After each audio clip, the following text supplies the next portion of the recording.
G'day guys, I was thinking about this the other day and the last time I played Don't Starve Together without any mods whatsoever was more than 8 years ago. I don't know if that highlights just how important mods are in this game, or maybe just that I've been playing it for too long, but I do believe that mods are an essential part of the DST experience, at least if you play on a computer.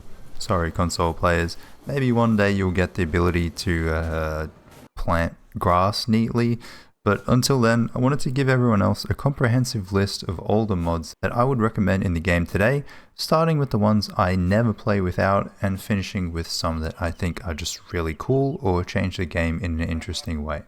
Of course, we have to start with the essentials. These are mods that I hope will eventually make it into the game as default features. That is how integral I think they are to the DST experience. Geometric placement is the OG. These are your grids that allow you to build and place things neatly into the world. I tried planting 20 trees as neatly as I could with and without the mod, and the difference is night and day.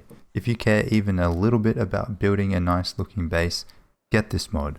And I put similar importance on its younger cousin, Geometric Drop. Instead of building things neatly, this mod lets you place objects neatly on the ground. Great for smaller decorations, and even better for managing that massive floor base that you'll end up having. It just should be in the game already. ActionQueue is probably my favorite mod in the game. There are many versions of it for some reason. I've put the most recent one in the description along with all of the mods I mentioned in this video, but its main goal is to make busy work more convenient.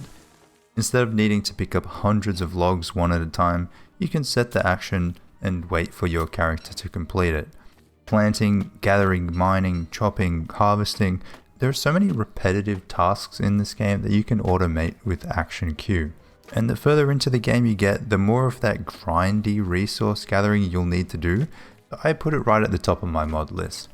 And alongside it is combined status. Yeah, you can work out how many days are left in winter by doing the math, but when you get more than a few hundred or a few thousand days in, it's just annoying. Being able to see at a glance when the next full moon is coming and what the temperature is extremely useful. It should just be like that by default.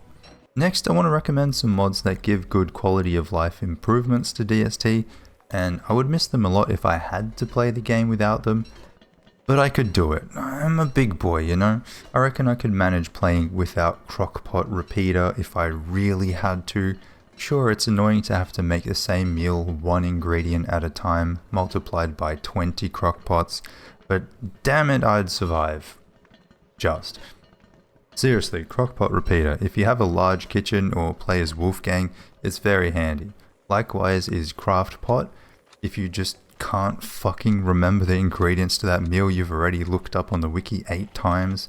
Idea testing is a nifty mod that helps remove annoying features like the poop fly noise or snow ground covering. Minimap HUD gives you a minimap for your HUD if you get lost often like myself. I still get lost in my 1500 day world, and maybe you could argue that having the minimap makes you rely on the minimap more, or maybe I'm just man enough to admit that I suck at directions and need constant guidance to get anywhere. And in a similar vein is Finder Redux. Where did I put those gears again? Oh yeah, in the chest that lights up neon blue. You can't miss it. Skins Extender opens the in-game gifts you get without forcing you to run back to your science machine. And Skin Q lets you quickly unravel all the duplicate skins you gather along the way. Snapping Tills is great if you do a lot of farming and find using the hoe difficult since it makes it more grid-like. And if you play in servers with other people, Status Announcements is very good for quickly calling out things in your inventory or status. Camp Security is also a really important mod for public servers especially, and is the quintessential anti-griefing mod that protects you in most ways that assholes would want to mess with your base, as well as providing neat additional features like a display of who built what structure and who killed what boss. And now we get to the mods that help out with specific aspects of the game or make things easier generally, but are by no means essential. The big one here is Insight. I'm generally in favor of having as much info as possible at my disposal, and that is exactly what Insight is about. With everything. An alternative to this is simple Health Bar, which only shows the health of creatures in the game but allows you to customize that display a bit more.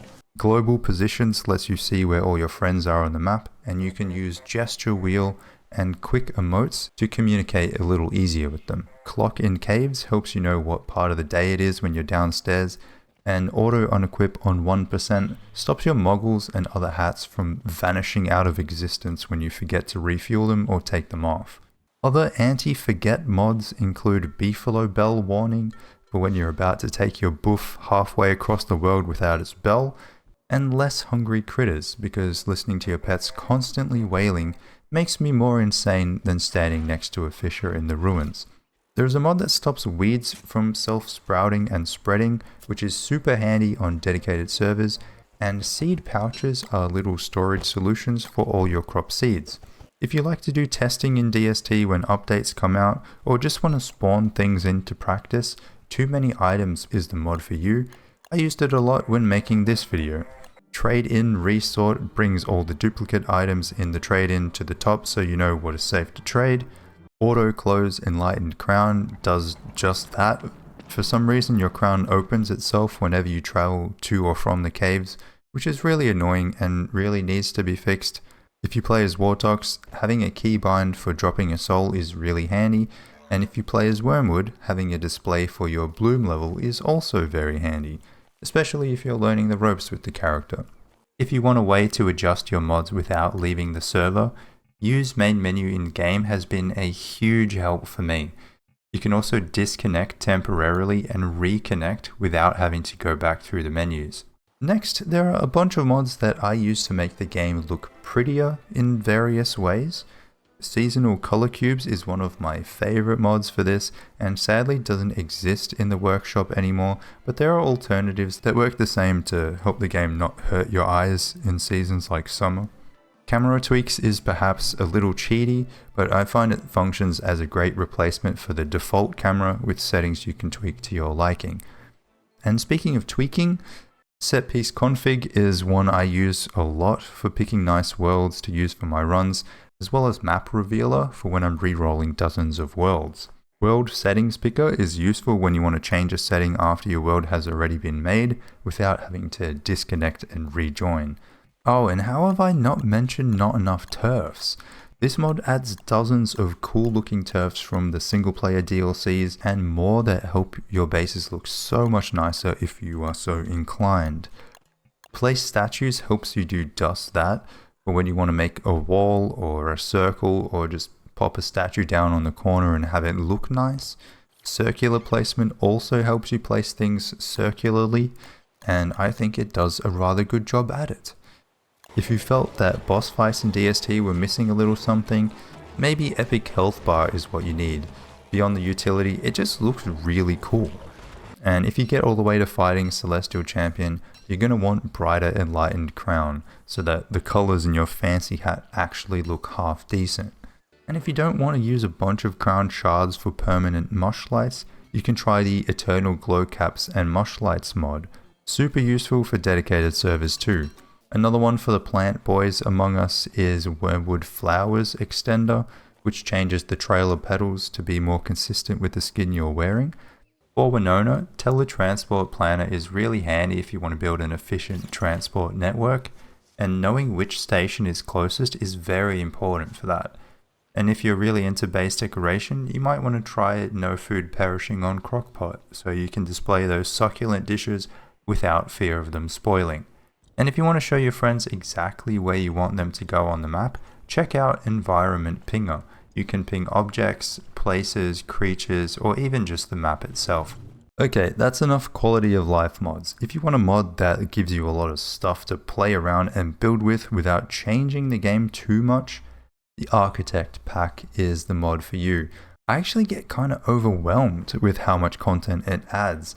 If you want a smaller focus, Apparel's Overload adds a bunch of new clothing options, which is a welcome addition if you ask me. Heaps of Foods is one I played with on my dedicated server and incorporates literally hundreds of new crockpot dishes as well as drinks you can make from chucking items in kegs or the preserves jar. There are new crops to grow and even chickens, and despite all of this, it still feels like you're playing more or less the standard DST game. If you really want to shake things up, then I suggest you check out Island Adventures. This is a fairly faithful rendition of the Shipwreck DLC in Don't Starve Together, and it feels like a breath of fresh air if you've been getting kinda bored with the same gameplay loop. I've played this one a few times over the years, and it's a great way to play the single player content with your buddies.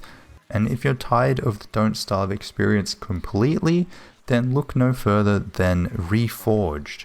This transforms the game into something completely different, and you find yourself battling waves of increasingly difficult enemies in an arena.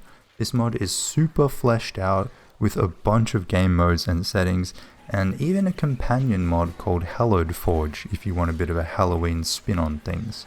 In a similar vein is the mod Regurgitated, which lets you replay the Gorge event from years ago. I still have a bit of hope that we'll get to see more of this in the standard game, with features like ovens and grills and additional crops like wheat. Man, I would love to be able to make a grilled cheese sandwich. Ideally, I wouldn't be racing against the clock while a giant worm boss with teeth threatens to turn me into a merm, but you gotta pick your battles, you know? And that brings us to the end of this list. I try to include only mods that I've actually used myself, so if you're wondering why this mod or that mod isn't on here, that's probably why. But also, you should absolutely suggest those mods in the comments, and maybe I will include it on my list next time. Thank you so much for watching this video all the way to the end. Special thanks to my channel members and other supporters. If you don't have the ability to help out monetarily, a like and a subscribe goes a long way too. I also have a Discord server if you want to chat with me and join in my dedicated servers whenever I run those. Anyone is welcome. I hope you guys have a lovely day, and I'll catch you later. Take care.